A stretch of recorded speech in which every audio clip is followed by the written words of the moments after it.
থমকে আছে দাম। ইয়ামা R15M Indonesian version carbon addition বাইকটির দাম থমকে আছে। থমকে থাকার কারণ বলতেছি, যে প্রাইস এখন এই প্রাইসে থমকে আছে, মানে অন্যান্য ব্র্যান্ডের বাইকের মতো এত কমতেছে না, উল্টো আরও বাড়তেছে। তো যাই হোক, থমকে আছে এটাই আমি বুঝাইছি। বর্তমান প্রাইস কত সেটা আমি বলে দিচ্ছি। যাদের বাজেট নিয়ে কোনো প্রবলেম নাই তারা এই বাইকটি ক্রয় করতে পারেন, কারণ বাইকের বিল quality, আউটলুকিং, front looking, engine performance, tyre section, তারপর হচ্ছে ব্রেকিং, মিটার সব কিছুই ভালো। বাট প্রাইসটার জন্য অনেকে নিতে পারতেছে না। তো যাই হোক, বর্তমান প্রাইস কত চলতেছে সেটা বলে দিচ্ছি। ইয়ামা R15M বাইকটি কিন্তু বাংলাদেশের বাজারে ব্যাপক চাহিদা, বাংলাদেশে চলতেছেও, বাট ইন্ডিয়ান বাইকটা বেশি চলতেছে কারণ ইন্ডিয়ান বাইকের প্রাইস কম। ইন্দোনেশিয়ান বাইকের প্রাইস বেশি।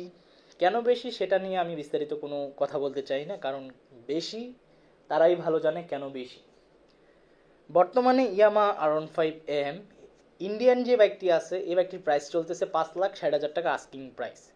আর ইন্দোনেশিয়ান R15M বাইকটি অ্যাভেলেবেল হওয়ার পর, মানে মাঝখান দিয়ে অ্যাভেলেবেল ছিল না, এই কিছুদিন হয়তো বা 20-15 দিন হবে অ্যাভেলেবেল হয়ে গেছে। এই অ্যাভেলেবেল হওয়ার পর বাইকের প্রাইস দাঁড়িয়েছে আপনার 7,10,000 টাকা।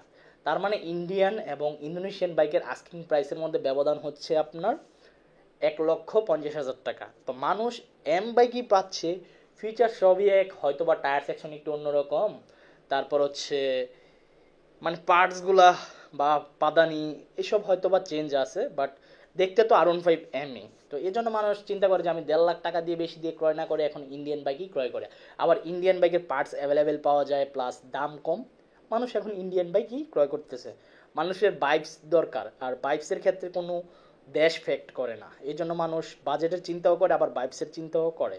প্রাইস বেশি হওয়ার পর মানুষ তেমন ক্রয় করতেছে না। হ্যাঁ, কারা ক্রয় করতেছে? যাদের বাজেট নিয়ে কোনো প্রবলেম নাই, 7 লাখ টাকা জলে গেল কোনো ব্যাপার না, তাদের জন্য এই বাইকটি বেস্ট, বা তারা বাইক ক্রয় করতেছে। তো এই ছিল আজকের ভিডিওর আপডেট ইনফরমেশন। দেখা হবে ইনশাল্লাহ পরবর্তী ভিডিওতে, এবং আল্লাহ হাফেজ।